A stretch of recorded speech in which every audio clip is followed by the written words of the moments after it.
Bueno, pues muy buenos días y bienvenidos al Instituto Cervantes para este seminario Juan Dantisco, primer puente entre Polonia y España. Querida embajadora, querida Marzena, amiga de tantos años y que tanto hace por las relaciones entre España y Polonia, queridos embajadores de Rumanía y de Ucrania, queridos amigos todos, querido embajador Agustín Núñez, que ha sido nuestro embajador en Varsovia y hemos coincidido en eventos allá.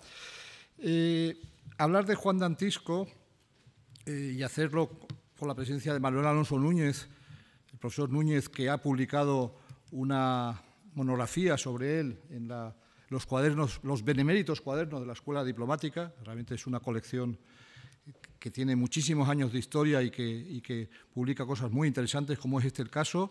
Tenemos a Manuel Alonso Núñez, por lo tanto, le doy la bienvenida a esta casa, y a Anna Skolimowska, profesora de la Universidad de Varsovia y también especialista en este gran personaje.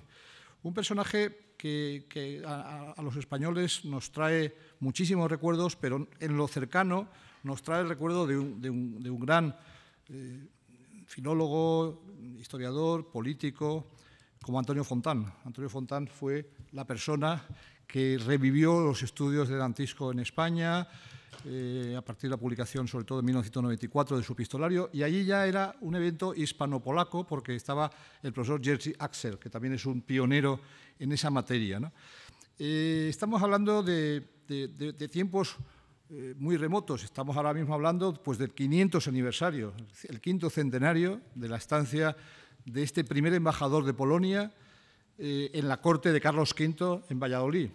Realmente no es lo primero en la historia de las relaciones hispano-polacas, puesto que ya en esa época llevaban bastante camino recorrido los peregrinos polacos que iban a Santiago. Yo me acuerdo una muy buena exposición que tuve ocasión de ver en Santiago de Compostela sobre Galicia en Galicia, ¿no? Y entonces, pues allí está ese primer camino europeo, camino de espiritualidad, camino de comercio, camino de relaciones culturales. Y bueno, en Santiago, dentro de no mucho, se celebrará un jacobeo en el 2020, y también allí habrá que hablar de que ese camino también pues, conducía desde Cracovia desde esa Galicia a la Galicia nuestra, ¿no? Y aquí estamos hablando del quinto centenario porque en 1518 fue cuando el embajador Juan Dantisco llegó a España. Una figura de dimensión europea, una figura de dimensión colosal en ese sentido, que aúna, digamos, pues figuras, tiene relaciones personales o epistolares con Erasmo, con Lutero, con Copérnico, gran sabio polaco en su ciudad de Torun, o con Hernán Cortés, con lo cual también estamos hablando de una gran figura con una proyección ya iberoamericana. Y es la época, además, en que también en los inicios de la imprenta española hay también figuras de origen polaco, en concreto Stanislas Polonus, ¿no? Que está siempre, cuando se hace la historia del libro español, sale al mismo tiempo que otros impresores alemanes, sobre todo en esa ciudad de Sevilla y en otras, en Segovia y en otras ciudades españolas, hay una presencia de esa imprenta que llega de Centro Europa, ¿no? Como gran invento que va a ser decisivo para la cultura española y luego para la cultura del Nuevo Mundo también. Esa imprenta pronto también se trasladará al Nuevo Mundo. Por lo tanto, yo no voy a hablar en extenso más de esta figura, pero simplemente decir que estamos muy contentos de que gracias a la embajadora, gracias a nuestro amigo Manuel José Alonso Núñez, pues hoy estamos celebrando esta gran figura. Y esto pues en el año 2018, que es el año del centenario de la recuperación de la independencia de Polonia tras la Primera Guerra Mundial. Un aniversario que ya se ha celebrado en otros foros, en eventos musicales, por ejemplo, me acuerdo, en el Auditorio Nacional, ¿no?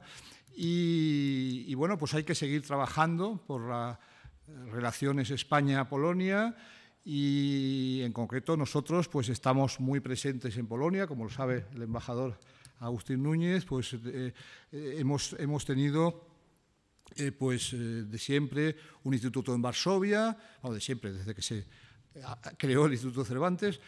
Ha sido un centro importante el de Varsovia, y tenemos otro centro en la vieja capital, en Cracovia, que durante un tiempo estuvo sin director, y una de las primeras cosas que vi claro es que, dada la importancia de la ciudad de Cracovia, que conozco un poco, pues desde hace poco ya vuelve a tener un director que está muy entusiasmado con las posibilidades culturales y también educativas que hay, pero en concreto en el ámbito cultural esa ciudad pues es mucha ciudad, y por lo tanto vamos a intentar que España esté más presente en ella, ¿no?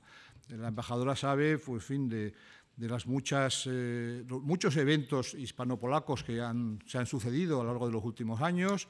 En una vida anterior yo he tenido que ver con algunos de ellos, y hoy desde este cargo pues tenemos en marcha algún proyecto. Sabe bien la embajadora que en concreto hay un proyecto de Vilcon y su mundo cervantino, que si no se ha hecho no es por culpa de Cervantes todavía, es decir, que estamos en ello, y esperamos que en breve se pueda ver el rico mundo cervantino de Vilcon en España, de la mano de este instituto, en colaboración con la Embajada de Polonia y el Instituto de Cultura. Pues, por mi parte, le cedo la palabra a la embajadora de Polonia. Muchas gracias.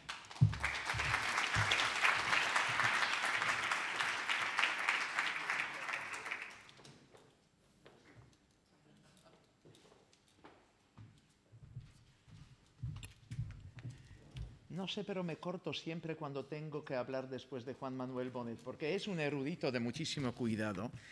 Sabe muchísimo más de historia de Polonia que yo, sabe mucho más de la cultura polaca que yo, y en general sabe más que yo. Entonces me siento como muy pequeñita, a pesar de las dimensiones.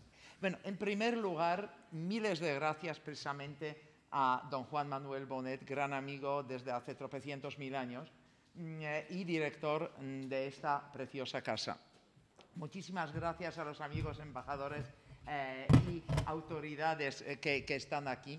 Miles de gracias a todos ustedes, y además gracias especiales a un señor que me ha hecho hace 2 días una sorpresa. Y esta sorpresa la voy a comentar, si me permitís. Bueno, yo, hablando de Dantisco, pensando en Dantisco, siempre he pensado en las razones de su estancia. Las políticas, evidentemente, eran muy evidentes, incluida una deuda que todavía España no nos ha pagado. De verdad, las sumas napolitanas, gracias a las cuales, o por las cuales y para las cuales Dantisco estuvo aquí tantos años, están aún pendientes de pagar. Es como el oro de Moscú, un poco.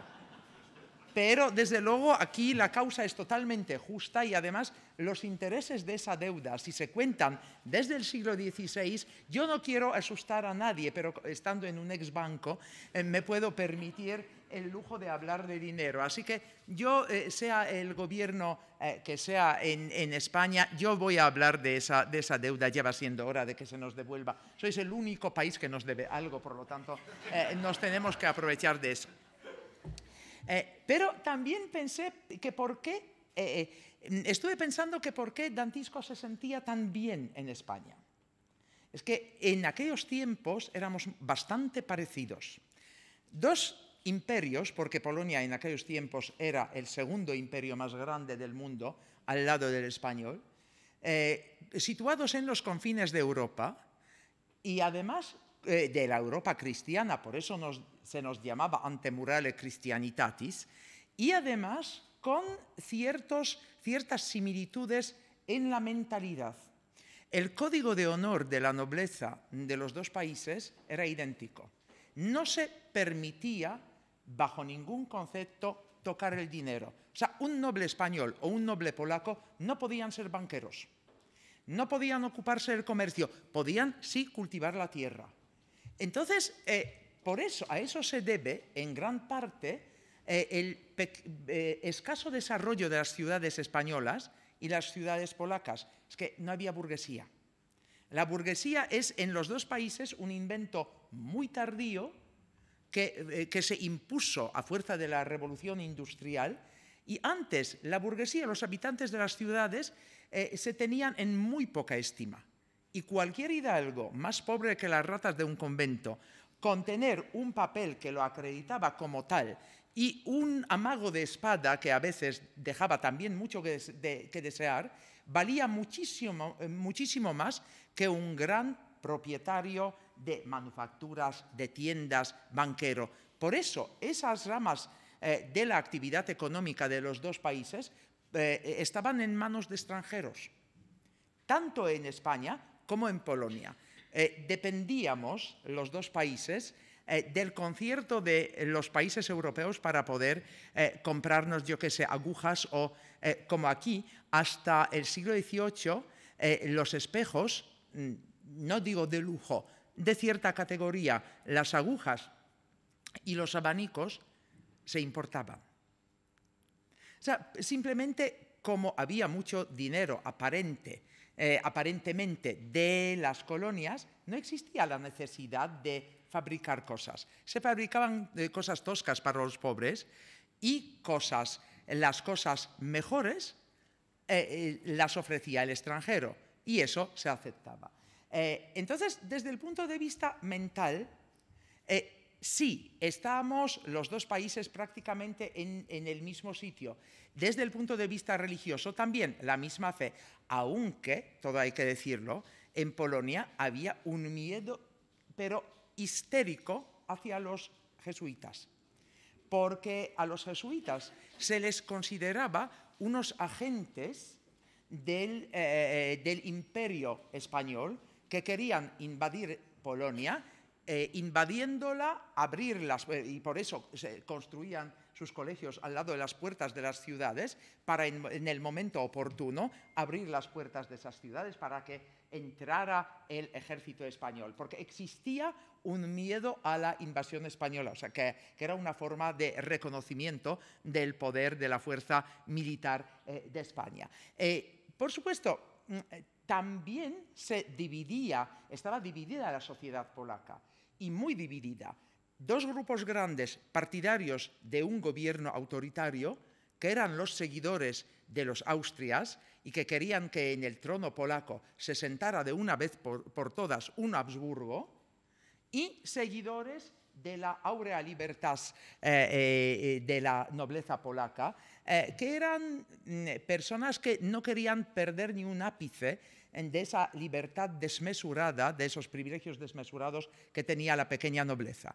Y cuando por fin nos llegó una reina española de la casa de Aragón, Bona Sforza de Aragona, que se casó con uno de los reyes polacos, uno de los últimos jagiellones, introdujo la moda española. Pero se vestían a la española solo la élite, los miembros de la élite, la aristocracia española, la aristocracia polaca, incluida la militar. Entonces, cuando uno de los jóvenes representantes de esa aristocracia perteneciente a la familia de los Tarnowski se presentó delante de sus tropas vestido a la española, sus propias tropas, que le debían obediencia, empezaron a gritar: váyase, y bueno, aquí no digo lo que decían más, españolito son cosas que no se deben citar en público y más en un sitio tan digno como el Instituto Cervantes. Así que, a pesar de estar muy unidos en lo que es la defensa del catolicismo, del cristianismo, hubo por parte de Polonia cierto recelo, cierta desconfianza hacia España, pero por razones internas, puramente internas. Y a pesar de eso, hubo interés en el fondo de la biblioteca de la Universidad Jagiellónica de Cracovia. Hay unas perlas, unos tesoros, como una de las primeras ediciones de la Celestina. O sea, perlas. O sea, no voy a enumerarlas todas, evidentemente, esas perlas, porque son muchísimas. Colecciones que se guardan ahí y que cualquier amante de la literatura española, de su historia, puede ver. Hay, desde luego, cosas españolas que se tenían en mucha estima, como por ejemplo los cordobanes, las pieles curtidas, sobre todo en Zaragoza. Eso permanece todavía en polaco, bueno, pero eso lo conocen solo los mayores, un dicho, a un gran señor lo vas a conocer por las botas. Por las botas, porque un par de botas de un buen cordobán curtido en Zaragoza podían costar una aldea. Entonces, cuando se estropeaban las partes que cubrían los pies, se dejaban las cañas y a las cañas se les pegaba, se les cosía otros zapatos. Pero esas cañas eran lo que acreditaba tu posición social. Lo mismo el acero toledano. Un peregrino polaco, peregrino viajero turista que llegó a España en 1595, se queja de los precios de ese acero, porque se quería comprar una espada y, por supuesto, no le alcanzó ni para la hoja, sin hablar de las otras partes, que desde luego también servían para algo. Así que hubo relaciones, hubo cierto cariño que perduró. En el 19, uno de los poetas polacos más importantes, Juliusz Słowacki, hizo lo imposible para aprender por su propia cuenta el español para leer a Calderón en su versión original. Joachim Lelewel, gran historiador, escribió Breve paralelo entre Polonia y España, un libro que expone de verdad de una manera muy lógica y razonable todos los parecidos y parentescos que existen entre los dos países. Pero, por supuesto, yo creo que más debemos a Juan Dantisco, curiosamente, que no hacía mucha patria, estaba aquí y con su posición llegó a influir muchos ambientes, muchos grupos sociales, muchos grupos de intelectuales y desarrolló un abanico muy amplio de contactos que desde luego le hicieron ver de una manera muy madura las cosas del mundo nuevo. Por ejemplo, emparentándose como amigo con Erasmo, con Lutero, desde luego estuvo al tanto de todo lo que pasaba en Europa. Era un gran pensador, una gran figura. Por eso me encanta y desde luego hoy quisiera dar unas gracias muy calurosas a la dantiscóloga más prestigiosa de Polonia, que es la profesora Anna Skolimowska. Por supuesto, en primer lugar, en primer segundo, bueno, pero tanto monta tanto, pero a Manuel Alonso, descendiente directo de Dantisco. Él mismo ha contado que es la generación número 14, si mal no recuerdo, ¿verdad?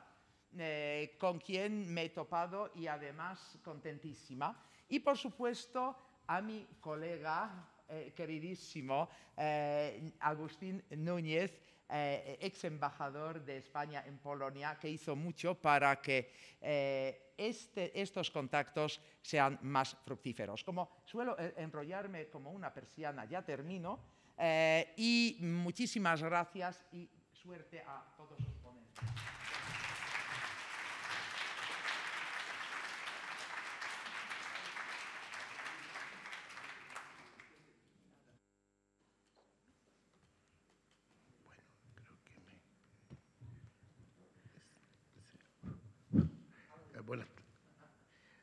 Buenas tardes a todos, muchas gracias por haber venido.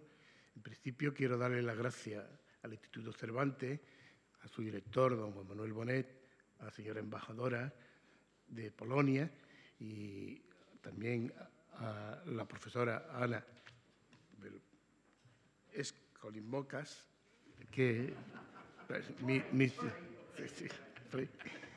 al embajador Agustín Núñez por estar aquí, porque ellos van a verdaderamente hablar de estas relaciones diplomáticas entre España y Polonia y España, y centrado también en la figura de Juan Dantisco, que es la persona que aquí pues nos ha concentrado, en cierta manera, 500 años después de su llegada en 1518, y que teóricamente, o al menos comienzan las buenas relaciones. Ya lo habéis visto, la embajadora tan estupenda que tiene aquí, y también el director, que conoce perfectamente, por muchos motivos, familiares incluso, la historia entre España y Polonia. A mí personalmente me gustaría nombrar a una persona que no está aquí, pero sí está una de sus sobrinas, que es Manuel Castillo Alonso, que es la persona con la cual escribí el primer libro, y que en cierta manera me hizo un poco tomar conciencia de la importancia de la figura de Dantisco. Está aquí Victoria, por lo menos, y a mí me gustaría, porque él le hubiera encantado venir, y seguramente nos hubiera ilustrado muchísimo sobre este personaje, y sobre todo sobre la cuestión familiar, ¿no? Verdaderamente Dantisco es una persona que desgraciadamente entre nosotros es conocido, pero a nivel normal, quizás a lo mejor también eso ocurra en Polonia, no tanto, pero no se conoce la relación que tuvo con España. Por la parte que a mí me toca, yo estoy orgulloso de ser descendiente de él, evidentemente. Soy orgulloso porque además dejó una gran familia aquí, unida fundamentalmente al mundo de la diplomacia, o al menos de la interpretación de la lengua, y también muy influyente en el mundo cultural. De ello se hace eco el mismo López de Vega, que compuso varias estrofas que dedicaba en alguna de sus obras a esta familia, tanto a Diego García Alderete, que es el marido de Juana Dantisco, la hija de Juan Dantisco, como también a Tomás Gracián Dantisco, hijo de Diego y nieto también de Juan Dantisco. Yo creo que también influyó, en cierta manera, y no quiero pisar el tema que va a tocar ahora la profesora Ana, porque quería decir que influyó mucho también en lo que fue la cultura, y concretamente en el humanismo de aquella época. Él fue un gran representante, a mi modo de ver, influenciado por Luis Vives, el profesor, el maestro de Diego García Alderete. Y eso va a suponer también que desde ese punto de vista particular, pues esa misma influencia humanista que se desarrolló en toda España, pero especialmente en Valladolid, a cuya cabeza incluso estaba el mismo Carlos V, aunque después cambió de actitud, se introdujeron en España toda la corriente humanista, y ello sirvió posiblemente para que tuviéramos en el Reino de España un gran siglo de oro. Bien, no me quiero enrollar porque comparto la opinión de la embajadora. Como siga, en este caso tendréis que iros a dormir y todavía seguiré hablando. Por ello, les cedo la palabra, a ver si me esmero mejor, a la profesora Ana Skolimowska, de la universidad, que va a hablar de la Universidad de Varsovia. Como descendiente de un polaco, yo sé que tengo que aprender polaco, pero eso todo se andará.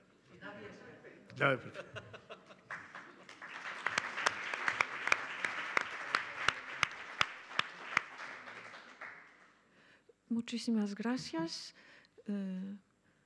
por la invitación, por todas las palabras así cariñosas. Voy a iniciar. En 1485, el año del nacimiento de Hernán Cortés, 7 años antes de la conquista de Granada por Fernando de Aragón y del fin de la Reconquista, en la ciudad de Gdańsk, el mayor puerto báltico de entonces e importante centro comercial del Reino de Polonia, nace un niño quien será bautizado con el nombre alemán de Johannes, es decir, Juan. En el futuro, como humanista y diplomático al servicio de los reyes de Polonia, utilizará el toponímico Dantiscus, lo que en latín significa oriundo de Gdańsk. Su padre, Hans Flaxbinder, era un rico comerciante y maestre cervecero, propietario de una barcaza fluvial. La familia burguesa de los Flaxbinder provenía de los von Höfen, una de las casas de la nobleza bajo-alemana empobrecida. El pequeño Juan demuestra capacidades extraordinarias. Una vez terminado su aprendizaje en la escuela parroquial, es enviado a las universidades de Greifswald y de Cracovia. Ese adolescente de 16 años comienza ahí su carrera de escriba en la Real Cancillería del Reino de Polonia. Años más tarde recibe una beca real para continuar sus estudios en Italia. Habiendo atravesado los Alpes, Dantisko llega a Venecia. Ahí, a ver en el puerto un barco listo para zarpar hacia Jerusalén, un repentino impulso le hace comenzar su peregrinaje hacia la Tierra Santa. Visita Jerusalén, Belén y luego el monte Sinai. No cabe duda que ese viaje, largo y peligroso, sirvió de gran experiencia para el joven, lo que lo formó tan como lo hubieran hecho los años de estudios universitarios. Sin embargo, el peregrinaje agotó los fondos de Dantisko destinados para estudiar en el extranjero. A comienzos de 1507 regresa a la corte del rey de Polonia, donde continúa su carrera en la Cancillería. Se mueve con facilidad en el ambiente de la corte, impregnada de ideales humanistas, y pronto se hace conocer como un talentoso poeta latino. En el 1515 su carrera se acelera. A la edad de 30 años, Dantisko presta juramento como secretario real y acompaña al rey Segismundo a Viena y Presburgo para la reunión de los 4 monarcas. Esta reunión, en la que participaron el emperador Maximiliano y los reyes de la dinastía Jagellón, para el recién nombrado secretario del rey fue un exitoso debut en la escena internacional. Al terminar la reunión, Dantisko no regresa junto con el séquito real a Polonia, sino que por orden del rey Segismundo se une a la legación polaca en Venecia para debatir sobre el proyecto de la cruzada antiturca. Una vez llevado a término ese encargo, por otra parte infructuoso, Dantisko, por solicitud expresa del emperador Maximiliano y con la aprobación del rey polaco, se queda un año más en la corte imperial. En nombre del emperador realiza varias misiones en Italia del Norte. Una vez terminadas dichas misiones, regresa a Polonia como un hombre de éxito. El reconocimiento por sus cualidades y capacidades, el emperador lo corona con un laurel poético, le confiere un título de nobleza y le concede un escudo de armas. 14 años más tarde, en el 1528, el rey de España y emperador Carlos V, nieto de Maximiliano, agregará a dicho escudo más dignidad. Dantisko obtendrá entonces el título de nobleza español, altamente apreciado en Polonia. Sabemos que Dantisko tenía empeño en subrayar los orígenes españoles de su nuevo título, dado que había solicitado especialmente a Alfonso de Valdés, su gran amigo y secretario del emperador, que introdujera algunas correcciones en la primera versión del diploma que lamentablemente no se ha conservado. Estos acontecimientos tuvieron lugar a finales de la tercera y última estancia de Dantisko en España. Sin embargo, retrocedamos ahora en el tiempo y veamos las misiones de nuestro protagonista en orden cronológico. Los 3 y más importantes viajes diplomáticos de Dantisko incluyeron una estancia en España y estuvieron 3 estancias, por supuesto, y estuvieron relacionados sobre todo con la herencia italiana de la reina polaca Bona Sforza. El rey de España, Carlos I, como soberano del reino de Nápoles y Sicilia, era una instancia superior en esas complicadas cuestiones legales. Otros asuntos objeto de las misiones diplomáticas de Dantisco efectuadas a Carlos de Habsburgo estaban vinculados especialmente con las relaciones con Turquía y con el estado de la Orden Teutónica y más tarde con el secularizado Ducado de Prusia gobernado por Alberto I. En el año 1518, Dantisco realiza su primer viaje diplomático independiente después de la muerte de la reina de Nápoles, Juana de Aragón, tía de Bonasforza. Al llegar a Barcelona, participa en las misas fúnebres celebradas en la corte de Carlos por el recién muerto Maximiliano I de Habsburgo. Luego es testigo de los esfuerzos del rey Carlos que culminaron con su exitosa elección al trono imperial. Esos significativos eventos en los cuales participa activamente como enviado diplomático del rey desaceleran considerablemente la realización de su primera misión. Dantisco permaneció en la corte del rey en Barcelona durante más de 8 meses. Se puede decir sin temor que desde aquel entonces su misión diplomática venía tomando un carácter de puesto fijo. El aniversario de esta misión nos ha dado la oportunidad de participar en este agradable encuentro.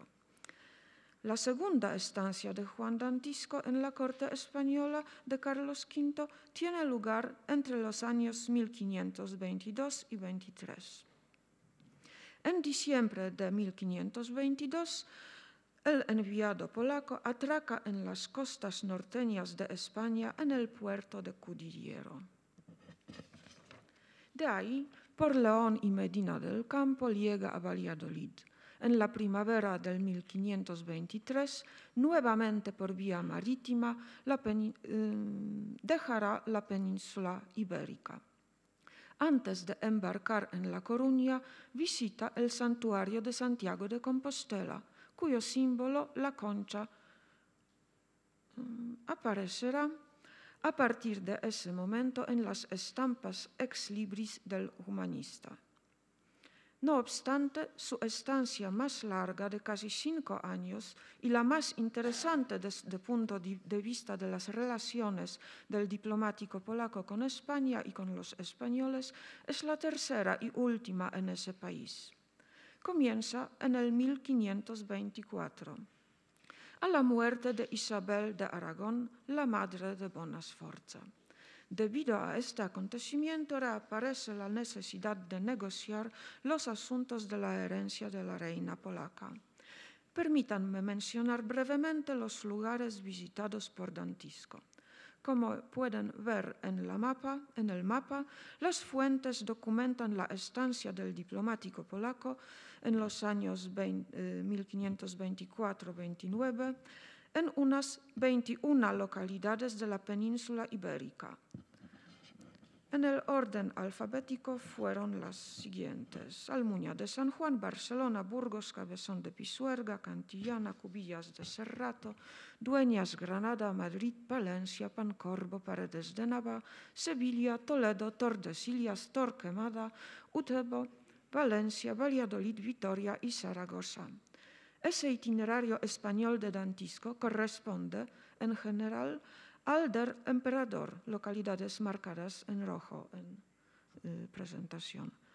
Del Emperador, con cuya corte Dantisco salió de España en mayo de 1529, acompañándolo a Italia, Alemania y los Países Bajos hasta el mes de julio de 1532. Su última misión diplomática en la corte de Carlos duró inclusive 8 años. A lo largo de esa estancia comienza una gran amistad entre Dantisco y Alfonso de Valdés, un humanista español y secretario del emperador Carlos. Valdés fue hombre de confianza del gran canciller Mercurino Gattinara. Fue también autor de excelentes diálogos que dieron base a la lengua literaria española. Últimamente se le ha señalado, lo que me parece muy dudoso por varias razones, como uno de los posibles autores de la famosa novela picaresca La vida de Lazarillo de Tormes. La diferencia de edad entre ambos, Dantisco era unos 10 años mayor que Valdés, pudo influir en la profunda confianza que Valdés le tenía al diplomático polaco. Tal como escribí en la introducción a la edición de la correspondencia entre Dantisco y Valdés, de la cual se han conservado 72 cartas, entre más de 650 corresponsales del diplomático polaco a quienes conocemos, sería difícil encontrar a otra persona tan cercana a Dantisco como lo era Valdés. Según la opinión del nuncio apostólico y helenista estudioso de Italia, Vincenzo Pimpinello, en la corte imperial no había nadie quien amara y respetara más ni quien conociera mejor a Dantisco que él. El científico y poeta alemán Helius Eobanus Gessus dijo con énfasis que Dantisco lo puede todo con Valdés. No cabe duda que el fundamento de esa amistad fueron el erasmianismo declarado de ambos humanistas, así como su estrecha cooperación con el canciller Gattinara. Juntos seguían a la corte del emperador, que no cesaba en sus peregrinajes por el extenso territorio de sus países. Por dicha razón, la gran parte de la correspondencia entre ellos tiene rasgos de diálogo. Cuando no podían encontrarse en un determinado día, se enviaban breves noticias sin fecha en las que se informaban sobre los acontecimientos y chismes del momento, se invitaban a comer y a reuniones sociales, se enviaban regalos y textos para leer. Dantisco incluía también sus poemas recién escritos, los que despertaban siempre el entusiasmo y la admiración de Valdés. Valdés consideraba al diplomático polaco como su confidente en caso de problemas, por ejemplo en el conflicto con otro cortesano, Jean l'Allemand. En relación con este conflicto, el nuncio Baldassare Castiglione acusó a Valdés por sus supuestas tendencias a la herejía, cuya fuente serían sus orígenes judíos. Dantisco apoyaba a su amigo, mientras que l'Allemand se convertía en protagonista de sus nuevos epigramas, cada vez más maliciosos. Dantisco llegó incluso a escribir un epitafio y un episodio ficticios. Predecía en ellos ni más ni menos que una muerte deshonrosa del alemán en la horca.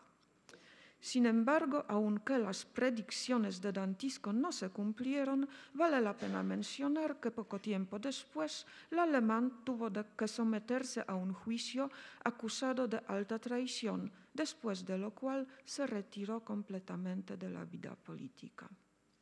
Puesto que Dantisco gozaba de una bien merecida fama de estilista latín, Valdés se dirigía a él para pedirle ayuda en la redacción de importantes documentos de propaganda, esbozados por Gattinara y publicados bajo el nombre del emperador. La famosa respuesta de Carlos al breve apostólico del 23 de junio de 1526 puede servir de ejemplo de tal documento. El emperador defendía en ella su política frente a Francia y a Sede Apostólica. Dantisco fue también invitado a trabajar sobre el texto publicado más tarde en la versión impresa Pro Religione Cristiana, que contenía el relato oficial de la parte imperial de las negociaciones llevadas a cabo con los protestantes durante la Dieta de Augsburgo en 1530. Otro tipo de publicación, cuya redacción Valdés literalmente suplicaba a Dantisco, fue Opus Epistolarum Petri Martyris. La obra se publicó en 1530 4 años después de la muerte de Pietro Martí d'Anghiera, que ese humanista italiano había sido amigo del gran canciller de Gattinara y mentor de la joven nobleza española. Sus cartas, incluidas en Opus Epistolarum, constituyen una fuente sumamente valiosa y rica que documentaba no solo sobre la historia política, sino también, o quizás ante todo, sobre la vida diaria, la cultura y las costumbres de España de comienzos del siglo XVI. La obra incluye, entre otras, 3 cartas de Alfonso de Valdés a Mártire, incluidas entre las de Mártire mismo a sus alumnos, los margraves de Vélez.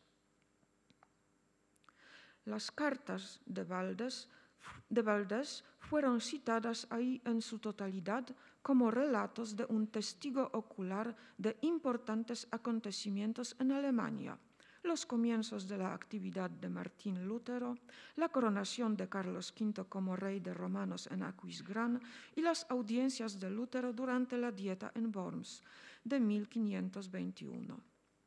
Inicialmente, Valdés tenía la intención de retirar esas 3 cartas de la edición que estaba en preparación, porque, en su opinión, desde una perspectiva temporal, el contenido de las mismas no correspondía a la verdad. Se trataba tal vez, aunque Valdés no lo dice directamente, de evitar la intervención de la censura eclesiástica española cada vez más restringida. De todos modos, la persona que coordinaba los trabajos editoriales insistía en que Valdés corrigiera dichas cartas o que las escribiera de nuevo. Por eso, basándose en algunos de sus textos antiguos, escribió una nueva versión de las cartas y las envió a Dantisco, adjurándolo: «Tú, si me amas, léelas, lee, corrígelas y haz que de bárbaras se vuelvan latinas. Sin tu juicio no aparecerán de ningún modo». De esta manera, la correspondencia entre Valdés y Dantisco permite aclarar las dudas de los investigadores sobre la herencia de Pietro Mártire d'Anghiera en cuanto a la autenticidad de esas 3 cartas que contienen varios anacronismos. A pesar de que las menciones sobre este tema en la correspondencia entre los amigos son muy lacónicas, sabemos que Dantisco fue también uno de los primeros lectores de los diálogos españoles de Valdés, de Lactancio, en lo cual Valdés justifica el así llamado saqueo de Roma y el encarcelamiento del Papa Clemente VII por las tropas imperiales, así como Mercurio y Carón, donde aparece como defensor de la política guerrera francesa del emperador.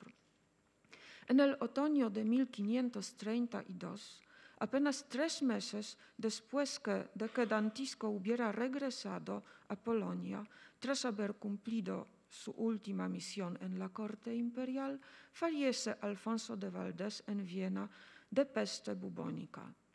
Su muerte prematura fue para Dantisco un doble choque. Perdió al mismo tiempo no solo al más íntimo de sus amigos, sino también a un hombre de confianza en la corte imperial llena de conflictivas influencias políticas.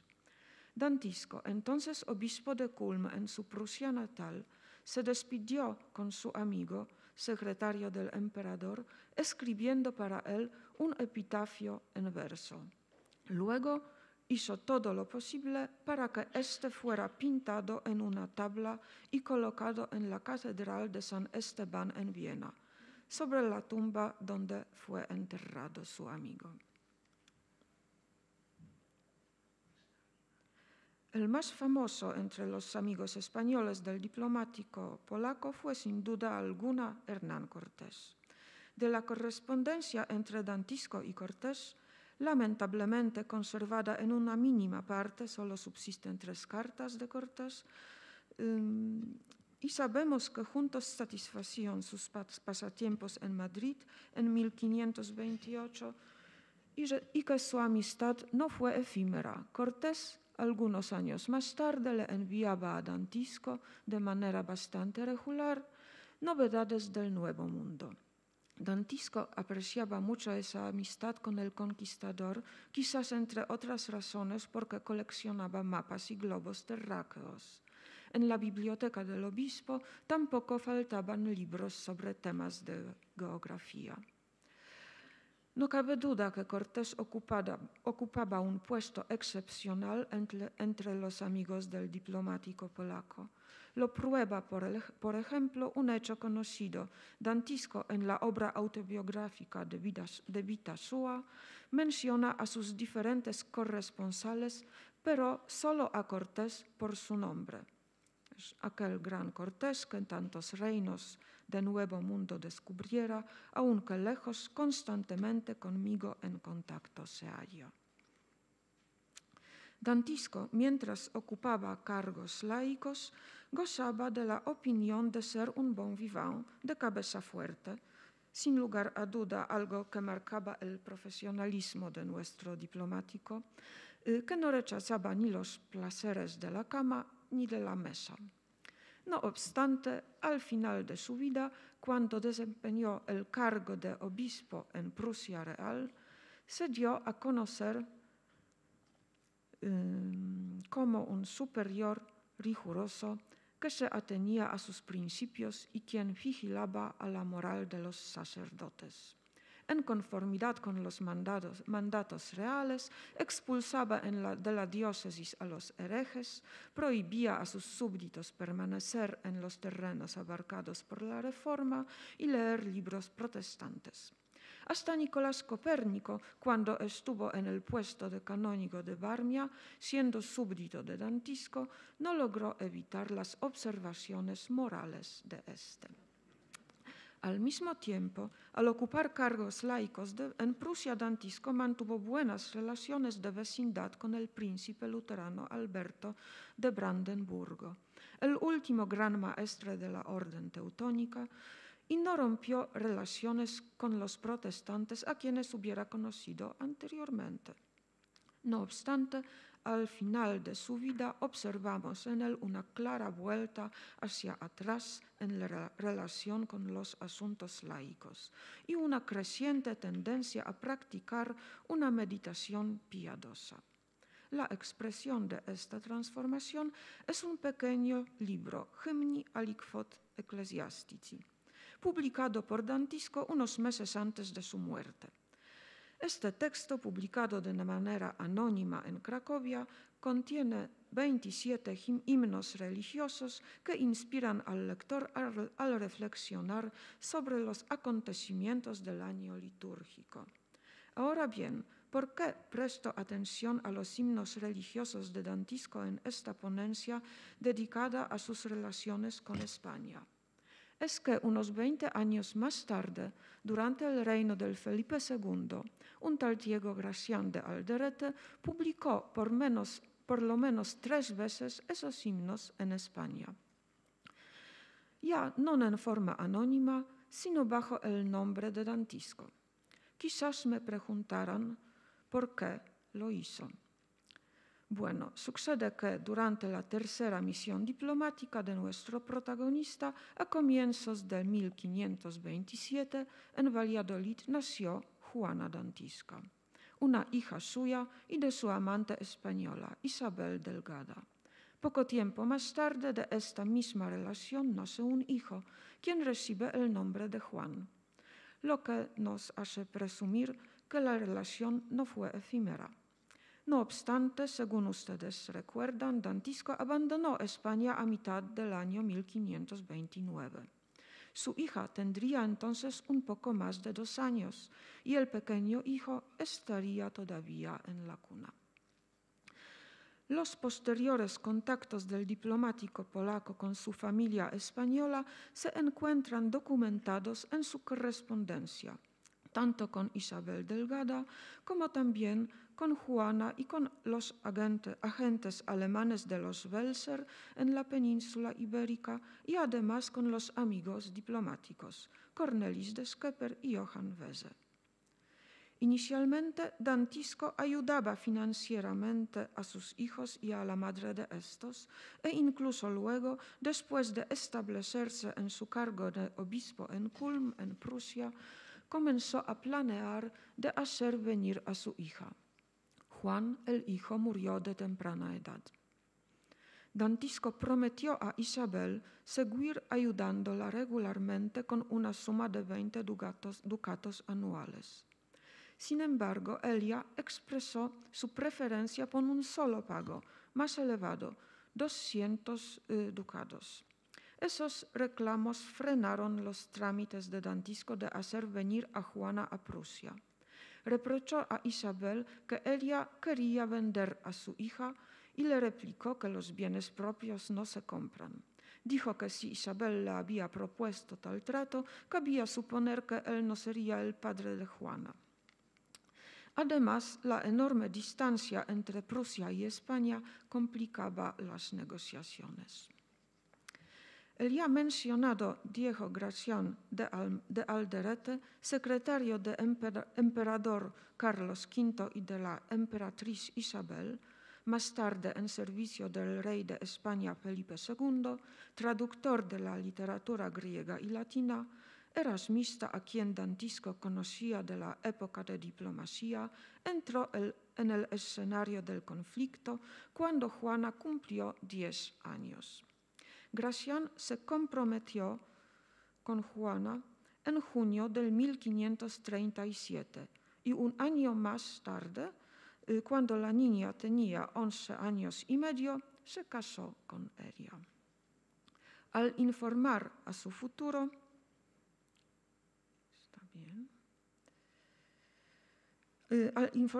futuro suegro sobre sus planes matrimoniales, argumentó, entre otras cosas, que la gran pobreza de la madre la llevaría pronto a sacrificar su hija a la prostitución. Sin embargo, las cartas tardaron tanto en llegar entre las manos del destinatario que la petición de Gracián solicitando el acuerdo paterno llegó varios meses después de la ceremonia de compromiso. Esto originó más rencores aún. A pesar del descontento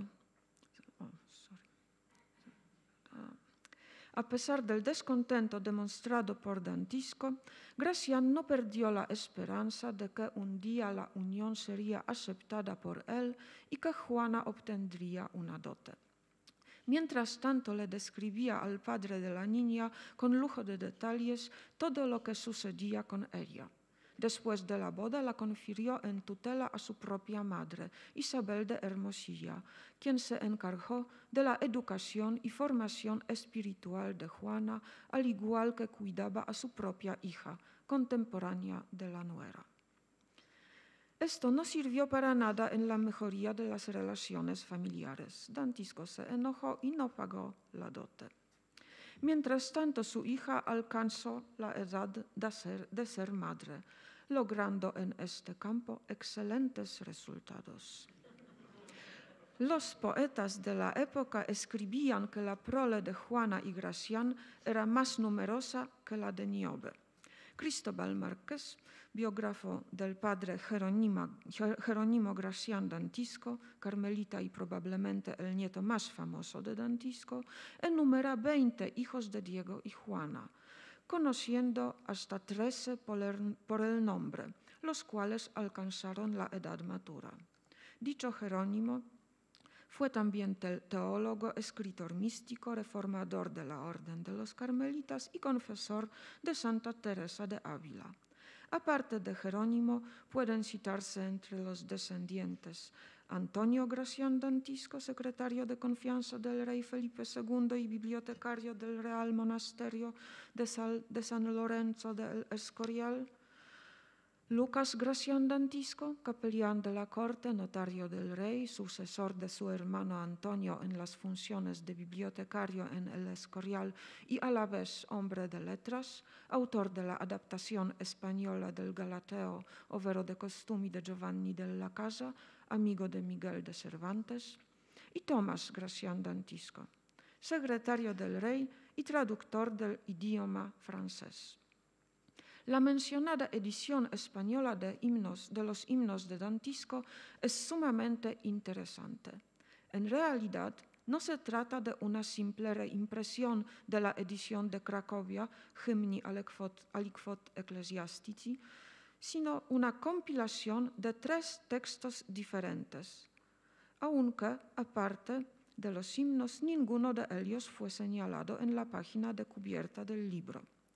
2 otros son el Genethliakon, escrito para Dantisco por su 31 aniversario por Caspar Ursin Velius, así como un poema de circunstancia escrito por Dantisco y titulado De Nostrorum Temporum Calamitatibus Silva, creado con motivo de la reconciliación del emperador Carlos V con el Papa Clemente VII en el 1529 y de la coronación imperial de Carlos en Bolonia. El análisis detallado del libro trae al lector más sorpresas, a saber las modificaciones en la redacción introducidas por Gracián de manera consciente, no en los himnos mismos, sino en los textos introductorios y en el Genethliakon. No disponemos de espacio para comentar minuciosamente esos interesantes matices. Sin embargo, tengo la intención de presentarlo de manera precisa durante el Congreso Internacional Neolatinista que se efectuará este verano en Albacete. Solamente les voy a desvelar que la mayoría de dichas injerencias es de carácter moralístico y de censura. Su introducción fue probablemente el resultado del miedo del editor ante la Inquisición o tal vez también del miedo ante la depravación de un lector piadoso. Ninguna de estas 2 razones excluye otra motivación, en mi opinión la primordial, por parte de Gracián. El deseo de erigir un monumento y testimoniar de la irreprochable moralidad del padre de la esposa y por consiguiente también de ella misma y de su prole. El pequeño libro se vendió muy bien. Una prueba de ello son las ediciones siguientes que contribuyeron a mejorar los ingresos del hogar del editor. Al mismo tiempo podría servir de tarjeta de presentación para sus hijos e hijas. En el momento de la publicación de la primera edición española, hoy día perdida, los nietos mayores de Dantisco se encontraban justamente en el umbral de su madurez. Los Hymni aliquot ecclesiastici de Dantisco, editados por Diego Gracián, serían de esta manera una doble dote atrasada de Juana Dantisca, material y moral, que fuera pagada por su padre desde ultratumba, muchos años después de su muerte. Para terminar, quisiera animarles a leer la correspondencia de Dantisco. En la Universidad de Varsovia llevamos ya más de 30 años preparando su publicación. El inventario completo de sus cartas, como también el depósito de sus textos, continuamente en crecimiento, abarcando ya un 50% de más de 6.000 cartas, es accesible en una obra publicada en Internet, Corpus of Johannes Dantiscus Texts and Correspondence. Una selección de sus cartas aparece también publicada en la serie impresa, titulada Corpus Epistularum Ioannis Dantisti. Es donde encontrarán toda la correspondencia conservada entre Dantisco y Alfonso de Valdés y entre Dantisco y Mercurino Gattinara. Para un lector contemporáneo de fuentes antiguas, el lenguaje de la época constituye indudablemente una barrera. Una selección de la correspondencia de Dantisco en su traducción al español moderno es accesible en la edición elaborada en los años 90 del siglo XX por Antonio Fontán y por mi maestro Jerzy Axer, titulada Españoles y polacos en la corte de Carlos V. Cartas del embajador Juan Dantisco. en una obra publicada a comienzos de este siglo en cooperación con el Instituto Cervantes de Varsovia, titulada En torno a Dantisco, se editó, entre otros, el testamento de Juana, su hija, así como amplios resúmenes de casi 40 cartas españolas originales a Dantisco que se han conservado hasta hoy. No obstante, la enorme mayoría de la correspondencia de Dantisco la constituyen cartas escritas en latín y en alemán, puesto que el alemán era su idioma materno. Sus contemporáneos lo percibían de diferentes modos. Su proveniencia transfronteriza polono-alemana fue para sus enemigos, y quien no los tiene, un plano retórico de acusaciones, tanto frente a los reyes de Polonia por ser germanófilo, como frente a las élites prusianas locales por ser polonófilo. Dantisco mismo se consideraba más que todo un ciudadano de la Prusia real y un leal súbdito de los monarcas polacos. Nunca perdió de vista tampoco la perspectiva cristiana general, la de la República Cristiana Latina. En la actualidad, en los tiempos de la separación entre el Estado y la Iglesia, llamamos a esta óptica la perspectiva europea. Gracias.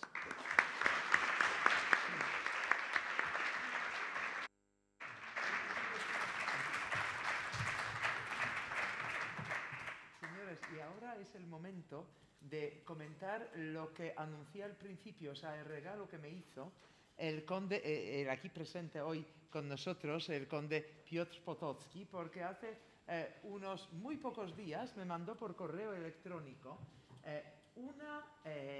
una copia de la conferencia que su padre, el último embajador polaco del gobierno en el exilio, el gobierno londinense, pronunció en el año 52 en la Real Academia Española, una conferencia sobre Dantisco. Y creo que para la profesora Skolimowska va a ser un regalo agradable. ¿Me permites, Piotr? Por favor.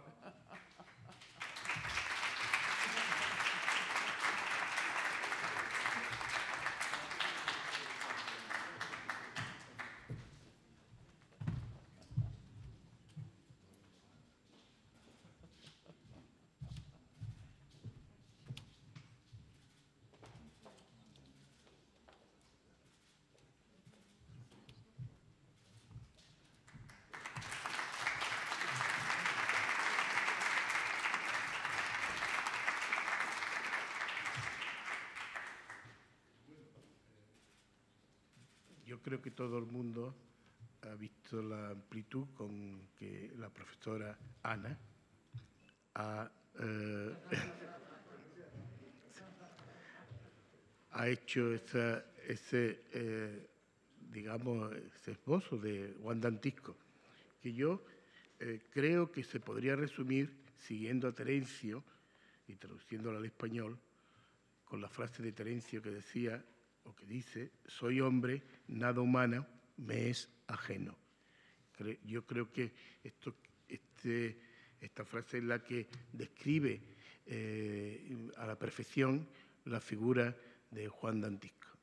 Y ahora, siguiendo con nuestro discurso, don Agustín Núñez Martínez es embajador de España en Polonia, nos va a hablar de las relaciones actuales o entre Polonia y España, España y Polonia. Cuando quiera. Muchas gracias. Aunque yo para lo que estoy aquí es para hablar de las relaciones actuales entre España y Polonia, no puedo resistir la tentación, al hilo de lo que comentaba Marzena al comienzo, de hacer un par de referencias de carácter histórico. Como antiguo alumno de los jesuitas, el papel de los jesuitas en las relaciones hispano-polacas no es necesariamente malo, sino más bien positivo en cuanto que tuvo una influencia directa en el devenir de la historia polaca. Y de hecho hubo muchísimos jesuitas polacos que vivieron en España y tuvieron una influencia importante en el movimiento de la Contrarreforma, y hubo a su vez jesuitas españoles en Polonia, y que contribuyeron de alguna forma a solidificar la causa católica en Polonia, porque en sus orígenes Polonia apuntaba que iba a acabar siendo un Estado protestante. Los polacos yo creo que se quedaron muy satisfechos de su elección, digamos, católica, cuando experimentaron como consecuencia de la Guerra de los 30 años el diluvio sueco y la presencia de los luteranos suecos que invadieron y devastaron la Polonia de entonces. Primera referencia de carácter histórico. Y segunda, el Camino de Santiago, que yo intenté promover durante mis 5 años de estancia en Polonia, aunque no hacía falta porque está llena Polonia de recuerdos de las distintas versiones del camino polaco. Pero simplemente quiero recordar que justo, me parece que fue el año pasado o el anterior, un famoso alpinista polaco, Bieliński, al que se acaba de conceder hace poco el Premio Princesa de Asturias de los deportes, hizo el camino polaco a Santiago de Compostela. No creo que en su totalidad, pero bastante, ¿no? Y tuvo repercusión mediática en Polonia y en España entonces. Pero vamos un poco a la situación actual. Mairena ya se ha referido al comienzo a que, bueno, Polonia y España son dos países que comparten ciertas características, una situación en el extremo sudoccidental de Europa para España, en el extremo nororiental para Polonia, aunque ahí hay que tener siempre cuidado. Yo recuerdo cuando llegué a Polonia, en una de las primeras reuniones que tuvimos con el entonces ministro de Asuntos Exteriores, Sikorski, nos recordó a los embajadores de la Unión Europea: dejen ustedes de decir que Polonia es Europa del Este. Polonia es el centro de Europa y, en todo caso, centro-norte de Europa, pero nunca ha sido Europa del Este. Miren ustedes un mapa, ¿no? Bueno, pues, en su momento se decía también, aunque ahora ya no está tan de moda y ya no sea políticamente correcto, que Polonia y España habían sido los defensores de Europa como bastión de la cristiandad al detener el avance del Islam, España en la península ibérica y Polonia con la actuación de Jan Sobieski, posteriormente rey de Polonia, frente a los turcos en Viena a finales del siglo XVIII.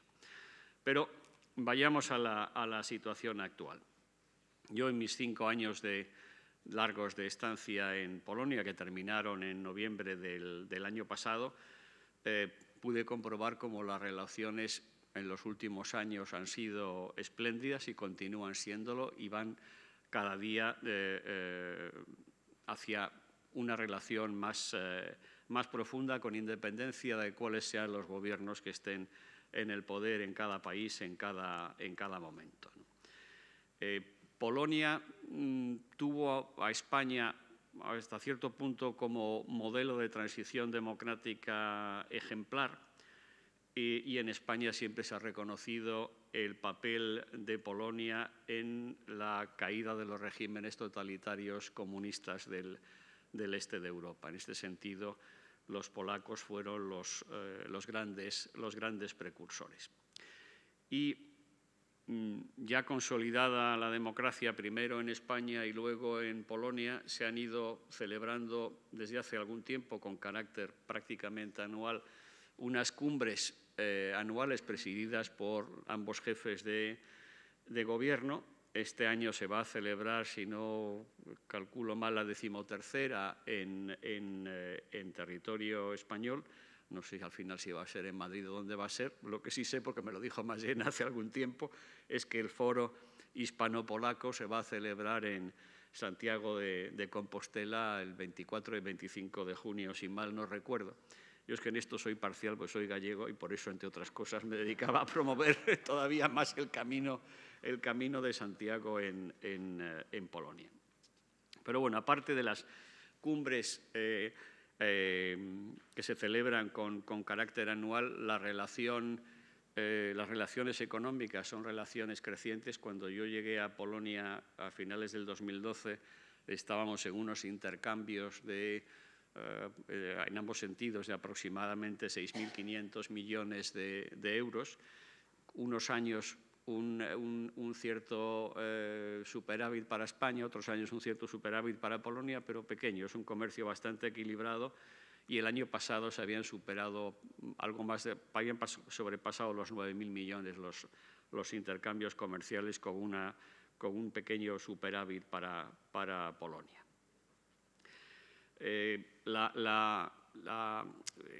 Polonia en los últimos años ha experimentado un crecimiento todavía más espectacular que el que tuvo España en los años 70 y 80, en el sentido de que, por ejemplo, en Polonia siempre te recuerdan, para que tengas una idea del cambio que supuso la llegada de la democracia y la adopción de un sistema de economía de mercado que funciona, el que cuando cayó el muro, Polonia y Ucrania tenían aproximadamente la misma renta per cápita y hoy día, a pesar de los progresos que ha hecho Ucrania, Polonia tiene una renta per cápita que es casi 3 veces la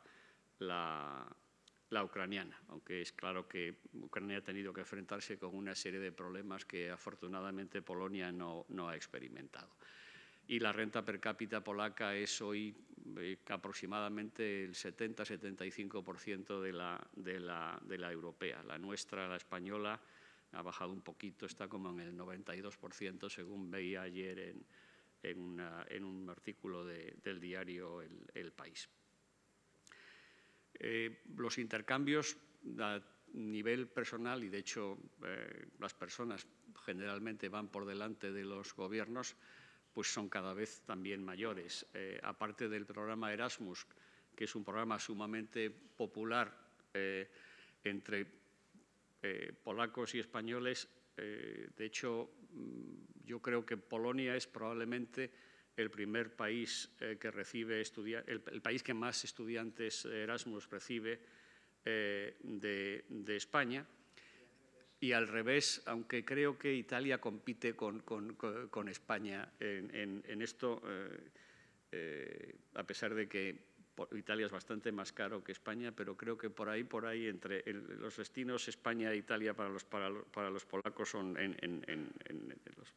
que disfrutan de las becas Erasmus son bastante parecidos. En cuanto al turismo, el año pasado se superó el 1 millón de polacos que visitaron España. Es una tendencia creciente, aunque probablemente el crecimiento se irá ralentizando un poco, dado que los países que resultaron perjudicados en su turismo por la primavera árabe están algunos de ellos recuperándose.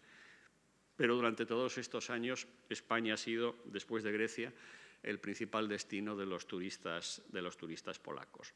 Y españoles en Polonia, el año pasado hubo prácticamente 400.000 y de hecho cualquiera que camine por las calles de Cracovia en cualquier época del año, pero sobre todo en primavera, verano y otoño, oirá español constantemente en las calles. Y no son solamente los casi 1.000 estudiantes españoles de Erasmus que están en la universidad allí, sino miles y miles de turistas españoles que visitan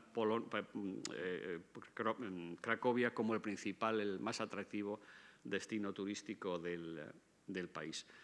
Cosa que, en fin, aumenta siempre la rivalidad entre la antigua capital Cracovia y la actual Varsovia en cuanto a qué ciudad es más agradable para vivir. Yo en eso no me pronuncio, que no quiero hacerme enemigos.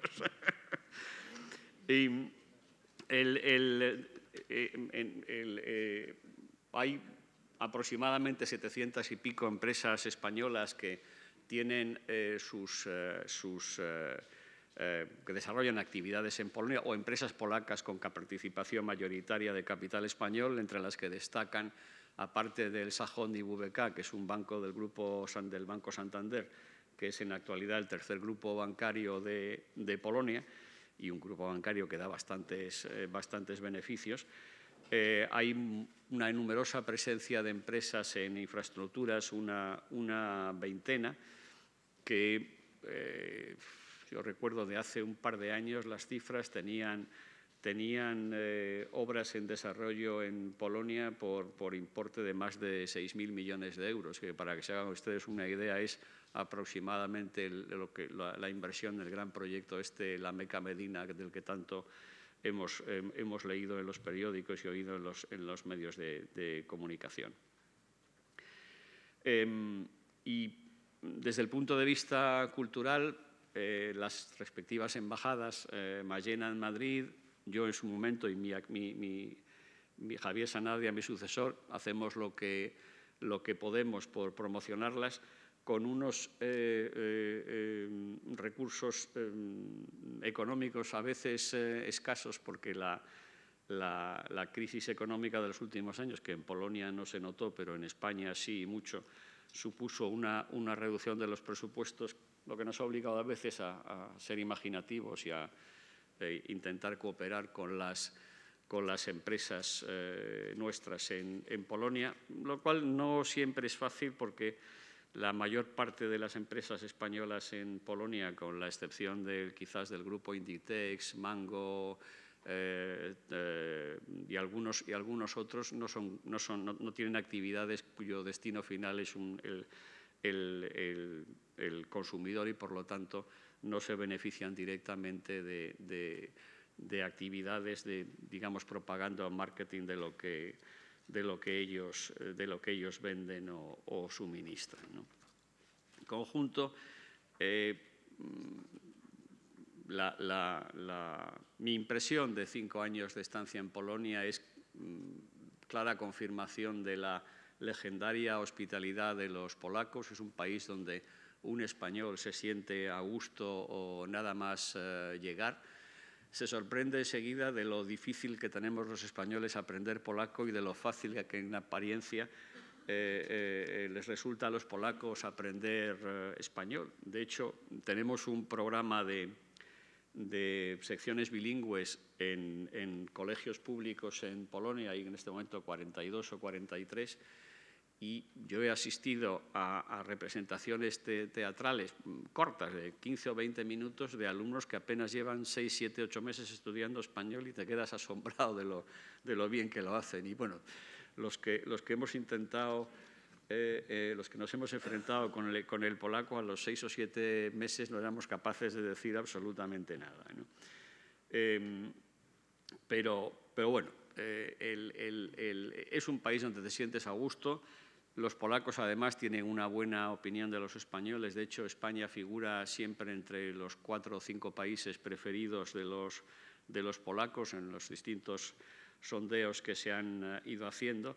Y Polonia, cuando llegas ahí, te das cuenta, tiene una política exterior activa y vigorosa, un Ministerio de Asuntos Exteriores potente, muy bien dotado, con unos archivos que funcionan muy bien. Es muy difícil colarle un gol a un diplomático polaco hablándole, no, es que hace 15 años sacan el archivo. No, eso que dice usted hace 15 años no pasó de esta otra manera. O sea que en fin, pero es un Estado que el Estado es fuerte, funciona, y es fácil el tratar y relacionarse con ellos y llegar a acuerdos después de normalmente unas durísimas negociaciones, porque son negociadores tenaces y que no dan su brazo a torcer prácticamente nunca, ¿no? Como muestra de la intensidad de las relaciones, aparte de las cumbres bilaterales anuales y los foros parlamentarios, pues hay visitas de alto nivel con cierta frecuencia. Bueno, ahora estamos pendientes a ver cuándo se puede celebrar la próxima visita de Estado de Su Majestad el Rey a Polonia, porque la última del anterior rey de don Juan Carlos fue allá por el año 2001, y el actual monarca estuvo en el año 2010, me parece que fue, en la inauguración del Instituto Cervantes en Cracovia y en un par de partidos de fútbol arriba en Gdańsk, donde, por cierto, me parece que no hay ninguna estatua de Juan Dantisco. Habría que decirle al alcalde que a ver si se pone manos a la obra y por suscripción popular se hace un pequeño recuerdo a este diplomático y eclesiástico. Y, por cierto, no quiero dejar de hacer una referencia, esta vez de carácter histórico, al conde de Aranda, que fue embajador en Polonia en la segunda mitad del siglo XVIII, hombre, en fin, conocido por cualquier estudiante de la historia española del periodo de la Ilustración. Tuvo muchos altibajos su vida, tuvo poder político en ocasiones, en otras pues no. Acabó más o menos en malos términos con el poder establecido de la época, pero fue embajador en Polonia, o jefe de la legación en Polonia, famoso por los buenos vinos que tenía en la embajada en aquel entonces. Y yo tuve el honor de inaugurar, bueno, de desvelar, perdón, una placa en el edificio del Museo de la Independencia de Polonia, que es el que albergó in illo tempore la legación en la época en que el conde de Aranda era nuestro representante allí. Y bueno, ya no estaba yo en Varsovia, Chaputowski, el ministro de Asuntos Exteriores, estuvo aquí en el mes de abril, si no recuerdo mal. Creo que la visita fue muy exitosa. Ha estado nuestro presidente del Senado también allí a comienzos de año, y creo que va a haber una visita también con ocasión de los 550 años del Parlamento bicameral de la Confederación Polaco-Lituana, que, como recordaba Mayena, en esa época era el estado de mayor extensión territorial de Europa. Bueno, yo no tengo mucho más que decirles. Polonia sigue creciendo a velocidad vertiginosa. El año pasado el crecimiento del Producto Interior Bruto fue cercano al 5%, el 4,6, 4,7%. Este año está previsto que sea alrededor del 3,5%. Y el paro, ya nos gustaría a nosotros tener un 5 o 6% de paro, de desempleo, que es el que tiene Polonia en la actualidad. Y bueno, en conjunto las relaciones son estupendas, gobierne quien gobierne en Varsovia y en Madrid. Y los que hemos vivido en Varsovia o en cualquier lugar de Polonia guardamos un recuerdo muy grato de nuestra estancia allí. Y yo el otro día he de decir que sufrí casi como un polaco con el partido con Senegal en el Mundial. O sea que esperemos que todavía haya tiempo de recuperación. Así que muchísimas gracias y bueno, viva España y viva Polonia.